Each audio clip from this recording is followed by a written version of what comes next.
तो दोस्तों आज हमारे सामने एक स्टॉक है जिसका नाम है ब्लिस जीवीएस फार्मा। देखिए दोस्तों, ब्लिस जीवीएस फार्मा की अगर आप प्रोडक्ट लाइन को स्टडी करेंगे तो आपको अपने आप समझ में आएगा कि ये शेयर जो है आने वाले 10 साल में बहुत सही जाने वाला है। लेकिन प्रोडक्ट लाइन के अलावा आज मैं कुछ फाइनेंशियल्स डिस्कशन करूँगा जिससे आपको लगेगा हाँ ये शेयर लेने जैसा है एंड ये वैल्यू सही है इसके लिए। देखो, मैं आपको जो है इसके ठोस रीज़न बताने वाला हूँ कि why it is not only product line तो है ही यूनिक। और आने वाले 10 साल खासकर कि मैं इंडिया में इस प्रोडक्ट लाइन को बहुत ग्रो होते हुए देखता हूँ। और मैं अभी उसके बारे में बता नहीं सकता, आप खुद पढ़ेंगे अच्छे, मैं चैनल पर डिस्कस नहीं कर पाऊँगा, चीज़ ही कुछ ऐसी है, आप समझिए इस बात को। पर फाइनेंशियल्स पर मैं ज़रूर डिस्कस कर सकता हूँ। नो डाउट कि इसका जो प्राइस अर्निंग रेशियो है, price to earning, P ratio यानी कि अगर आपको 1 रुपये की अर्निंग चाहिए, ईपीएस अगर आपको 1 रुपये चाहिए कंपनी से, तो आपको जो है कितना पे करना पड़ रहा है, राइट। तो lowest price to earning ratio as compare to peers, इसका जो पीयर्स से कंपैरिजन अगर मैं करूं तो इसका lowest price to earning ratio है। सो ये सबसे सस्ता है इन पी टर्म्स, राइट।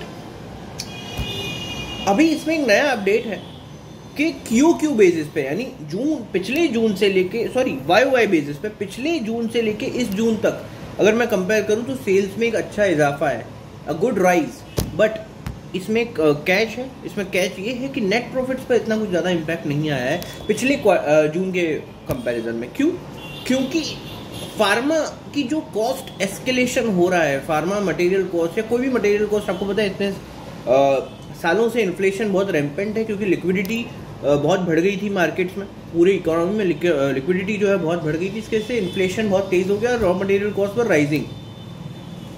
अभी इसमें क्या होगा फ्रेंड्स कि अभी इन्फ्लेशन, ऐसा मेरा एक स्पेकुलेशन है दैट अभी रेट हाइक्स हुए हैं और फार्मा की जो क्या कहते हैं, जो रॉ मटेरियल है उसके प्राइसेस, ओवरऑल रॉ मटेरियल के जो प्राइसेस हैं वो भी कम होंगे। प्लस चाइना से हमारे जितने भी रॉ मटेरियल है वो आते हैं। चाइनीज़ प्रीमियर इलेक्शन जो है वो काफ़ी नज़दीक है। तो बहुत सारे फैक्टर्स हैं जिससे ये एक चीज़ लग रही है मुझे कि रॉ मटेरियल कॉस्ट कम होंगी फार्मा में। सो ये जो चीज़ है कि सेल्स बढ़ना is a good thing, but net profits पे भी मेरे ख्याल से एक इम्पैक्ट आएगा, अच्छा इम्पैक्ट आएगा आने वाले सालों में as far as June quarter is concern.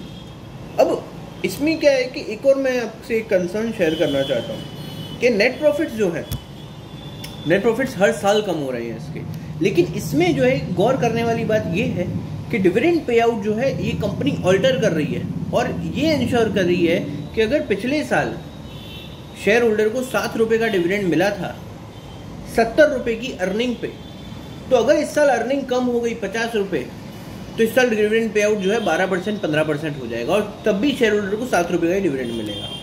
तो ये कंपनी, एक मैं एनालिसिस, एक कंक्लूजन निकाल पा रहा हूँ कि कंपनी जो है वो डिविडेंड जो है शेयर होल्डर्स को बहुत ज़्यादा खुश रखने की कोशिश कर रही है as far as dividend pay out is concern. Dividend से शेयर होल्डर को खुश करने की कोशिश कर रही है। अब आपके मन में एक सवाल एक और आएगा कि भाई जो कंपनी डिविडेंड पे करने वाली हो जाती है वो कंपनी के ग्रोथ के प्रोस्पेक्ट्स तो है ही नहीं, और अपनी जो है कंपनी को चलाने के लिए उसको जो है डेट उठाना पड़ेगा बाहर से, क्योंकि रिटेन तो कर ही नहीं हुई वो अर्निंग्स को, राइट। तो इसका एक और मेरे पास एक कॉन्ट्रा व्यू है कि आप देख सकते हैं कि भले ही डिविडेंड पे आउट जो है वो नॉर्मल पहले जैसा है, लेकिन बोरोइंग्स भी कम हो रही हैं। तो आप ये तो बोल ही नहीं सकते कि ये कंपनी आने वाले सालों में बोरोइंग्स उठाएगी। नो, हमें नहीं पता उठाएगी या नहीं, लेकिन अभी तक तो नहीं उठा रही। कुछ लोग कंपनी होती हैं भाई बोरोइंग करती हैं डिविडेंड शेयर होल्डर्स को खुश करने के लिए, लेकिन इसकी तो बोरोइंग कम हुई है। अच्छा, अब कुछ लोग कहेंगे मेरे क्रिटिक्स कि क्या पता ये कंपनी ग्रोइंग ना हो, ग्रोथ नहीं हो इसमें, क्योंकि ये कंपनी तो डिविडेंड पे करना चाहती है, ये कंपनी एकदम बनिए की तरह एक्ट कर रही है। नहीं, ऐसा नहीं। ये कंपनी जो है ये अपने फिक्स्ड एसेट के एक्सपांशन भी कर रही है, फिक्स्ड एसेट्स भी बढ़ रहे हैं इस कंपनी के और अच्छे अमाउंट से बढ़ रहे हैं। तीसरी चीज़, अब आप ये कहेंगे कि भाई ये कंपनी ऐसा हो सकता है सेल्स जो बढ़ा रही है वो कैश में बढ़ा ही नहीं रही है, जितना भी काम है वो क्रेडिट पे चल रहा है, ऑपरेटिंग कैश फ्लो भी बढ़ रहा है। अब बताओ, हाँ ऑपरेटिंग कैश फ्लो के बहुत सारे ड्राइवर्स हैं, बट ऑपरेटिंग कैश फ्लो बढ़ रहा है ये बात सत्य है कि कंपनी कैश तो कमा रही है, इसमें कोई डाउट नहीं है, और ओवरऑल कैश फ्लो भी इंप्रूव हो रहा है as compare to previous years. Niche product line ऊपर से, बट मार्केट ने इसे इस तरीके से कनेक्ट कर दिया है जैसे ये कंपनी खत्म है। मतलब इसने मार्केट ने इसे 175 से लेके 75 पे ला दिया है। क्यों? क्योंकि मार्केट को ऐसा लग रहा है ये तो कंपनी डिविडेंड पे करने वाली हो जाएगी, आईटीसी जैसा हाल हो जाएगा, इसका ठप हो जाएगी, पूरा स्टेबल हो जाएगा, हमें रिक्वायर्ड रिटर्न मिलेगा नहीं आगे जाके, और इन्फ्लेशन बीट नहीं हो पाएगा। मार्केट ऐसा सोच रही है, लेकिन मैंने ये प्रूव कर दिया कि ये कंपनी ऐसी नहीं बनने वाली, ये कंपनी जो है ग्रोथ फर्म बनने वाली है, और बहुत सारे संकेत मैंने आपको समझा दिए इससे। तो एक बात तो क्लियर है कि मार्केट का वैल्यूएशन गलत है, और जहाँ मार्केट का वैल्यूएशन गलत होता है वहीं हमें एंट्री करनी होती है। यानी एंट्री पॉइंट, मैं फिर से बता रहा हूँ, कोई टेक्निकल डिस्कशन नहीं करने वाला, चार्ट वार्ट नहीं। एंट्री पॉइंट जो है वो 75 होगा, और इसका टारगेट, फिर से बोल रहा हूँ, टारगेट जो है इसका होगा 120 रुपीज़। यानी कितने का रिवॉर्ड है? 45 रुपीज़ का रिवॉर्ड।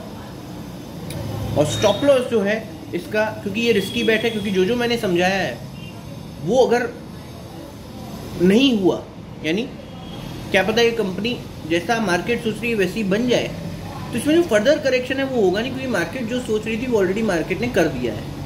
अब अगर वो चीज़, अगर मेरी वाली चीज़ जो मैं सोच रहा हूँ वो हुई तो मार्केट इसे बहुत ऊपर ले जाएगा, लेकिन अगर मेरी वाली चीज़ नहीं हुई तो मार्केट ज़्यादा करेक्ट भी नहीं करेगा इसे, क्योंकि वो तो ऑलरेडी मार्केट एडजस्ट कर चुका है प्राइस में पहले ही।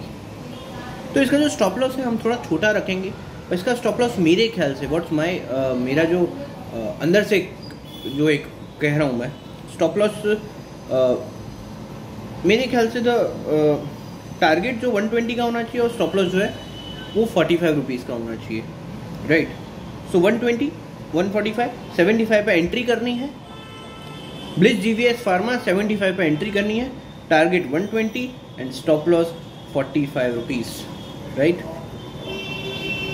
Entry 75, target 120, stop loss 45 rupees, right कीजिए इसे, मुझे याद रखेंगे आप।